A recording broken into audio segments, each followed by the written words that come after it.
guys are all here this morning. I hope you were having a blessed day. Recording, yeah. Okay. That's okay, we got all afternoon. Lions played on Thursday, I'm good. I'm not sure what's going on with Caleb.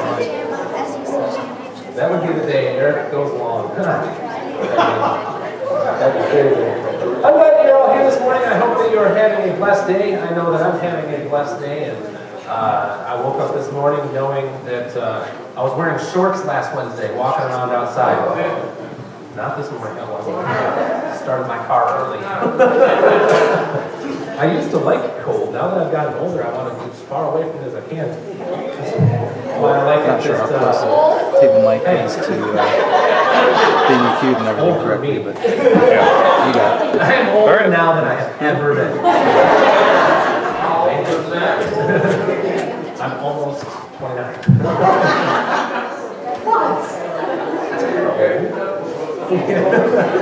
Sort of.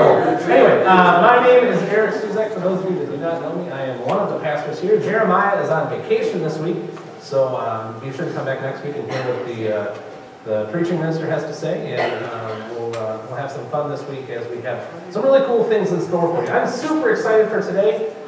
We get to have a professional race car driver share with you guys. So it's really cool. It's a good friend of mine and has been a part of this church for many, many years. His name is Jeff Bloom, and just to give you a little bit of background on who he is and what he has done, I got a few pictures. Obviously, this is Jeff, and he is a race car driver. He races alongside with his wife. I don't think ever drives a car. No. But sporting the Church of Christ softball shirt, so that's cool. And then this is the kind of car that he drives. So they're the ones that go super fast around the track, and it's very fun to watch. So that's who Jeff is, and I'm glad that he is here today to share with you. And if you please help me welcome Jeff Bloom.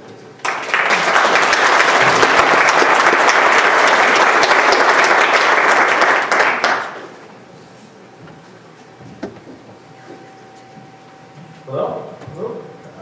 Glad that you are here to share with us again for church. I want to start off just by having you tell your story. I mean, race car driving, I've been doing that for many years, and this season was a little bit of a disappointment at the beginning, I should say. But tell your story. How was the season going before the wreck happened? Well, it actually was just kind of a continuation of 2011.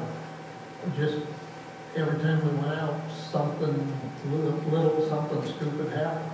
We just wasn't finishing races, flat tires, a shock would break, get a hold of the radiator, something to where I wasn't finishing races. And in 2010, I had finished in the top 3 80% of the time and had won 4 or 5 features. So it was really, the longer I went each week, it just got worse and worse. I mean, it's like you couldn't break that string. And those are things that are not really in your control. Obviously, you said that you were running well, right, through the races, but then something out of your control had happened. What did that do to your attitude throughout the season? Well, I mean, obviously, it didn't make it better. I mean, it just got to the point where we were kind of trying to guess what's going to happen this week, and you just, and then you start pointing fingers, and not really good. I mean, with the season going like that, did you ever feel like you were being isolated away from God? I mean, how was your relationship with Him and your emotions with Him during this time? Well, obviously, it felt like maybe being picked on or something. I mean, I had other guys that I race with, and they're not Christians, and they were racing and win once in a while, or have decent finishes, and it wasn't. I don't know. It was hard for me to understand why they're having good luck and I'm having bad luck. Yeah. And that's kind of an age-old question that I think we've all asked, and especially with circumstances that come around with disasters or natural disasters, is why do why do good things happen to bad people and why do bad things happen to good people? And that can do a lot to damage who you are as a person and who you are in your attitude. And did you ever feel like that you were being maybe abandoned or lessened by God? Or Well, actually, I was pointing fingers, and that's kind of who I was pointing fingers to. Blaming him, and I know now it wasn't the thing to do, but, it just, as things keep happening like that, then kind of like my faith was going away. Yeah. And then, obviously, you had the wreck. Explain what happened. The season was at a low. You weren't doing very well. Already kind of mad at God, pointing fingers at Him. And what happened? What happened to the wreck? Kind of explain what went wrong and exactly what happened. Well, it was a heat race that we were running, and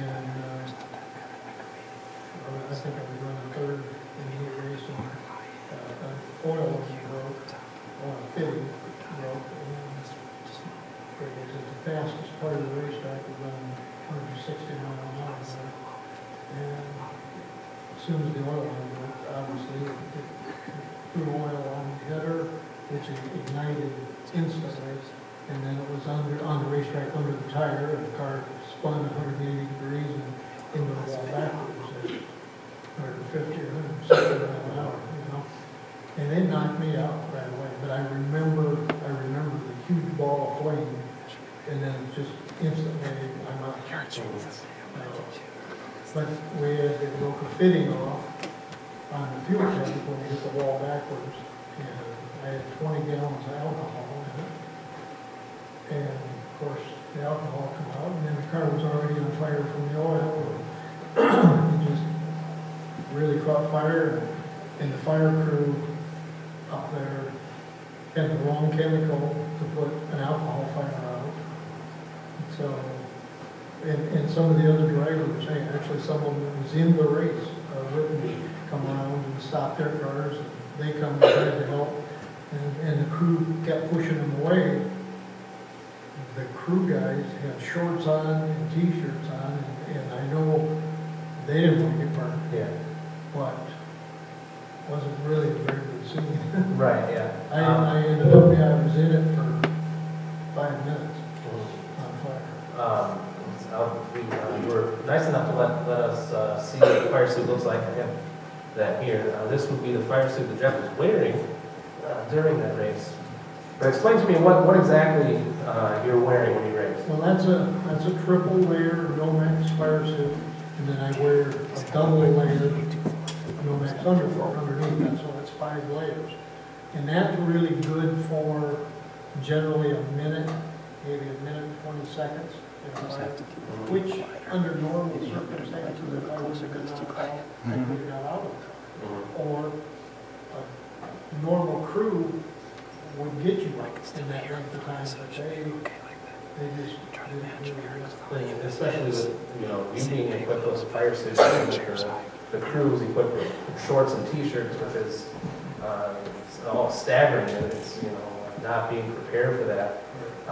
That idea of being able to survive through that and see what happened is really good. So obviously with you being knocked out, at what point did you come to and kind of realize what was going on?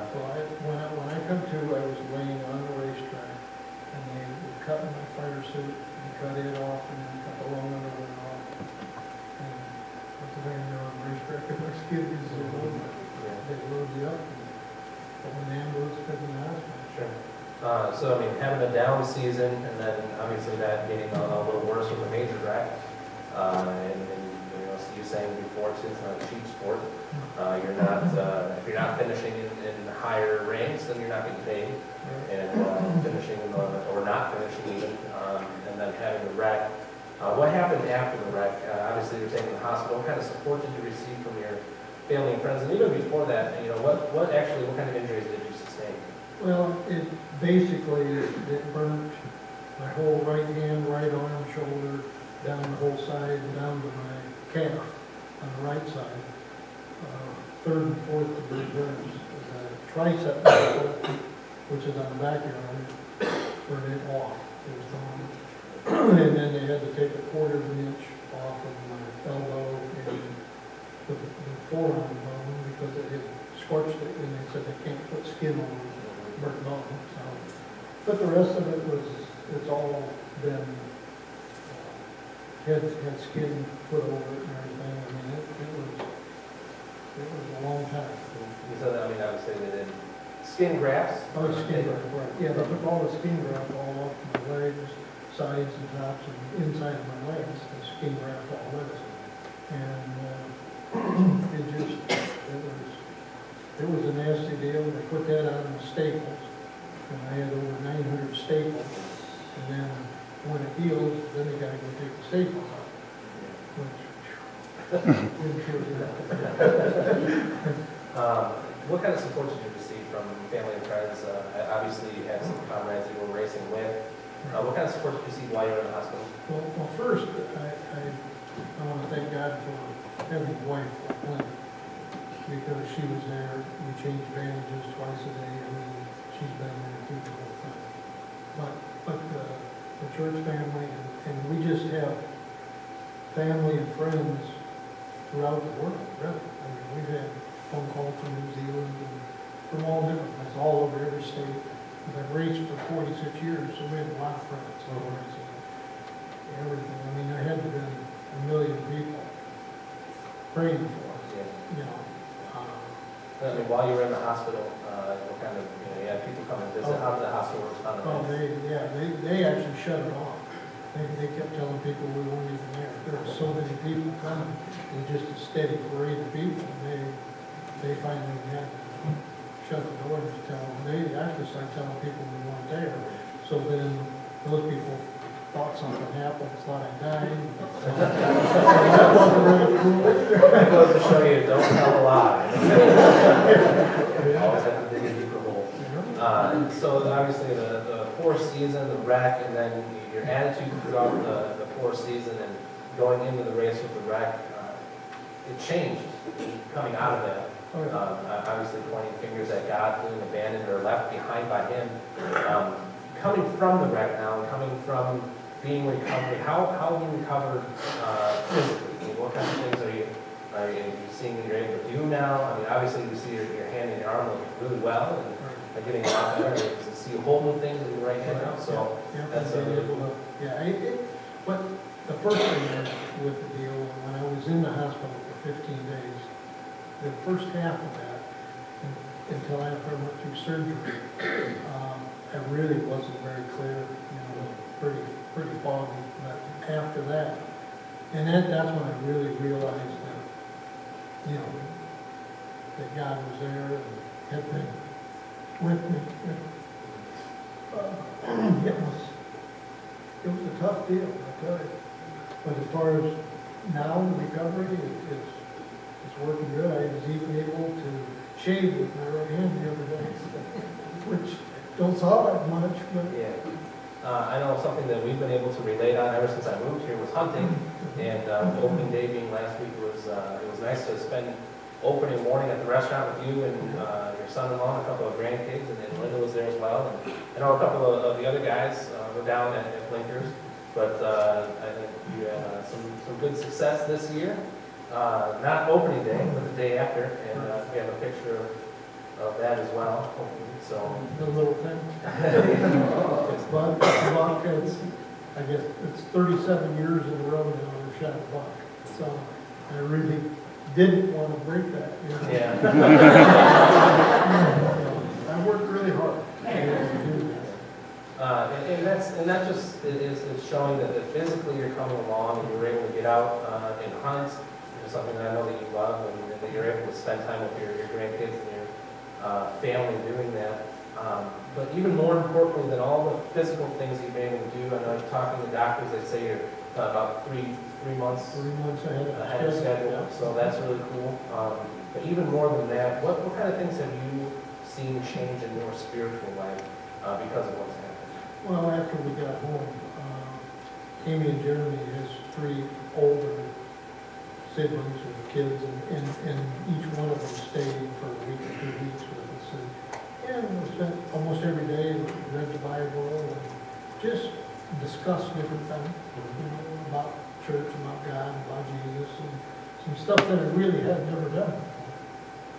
I mean, obviously coming from a down season into a wreck and into recovery and seeing the things you're able to do now, it's apparent now that God is with you and that He has and will continue to use your story.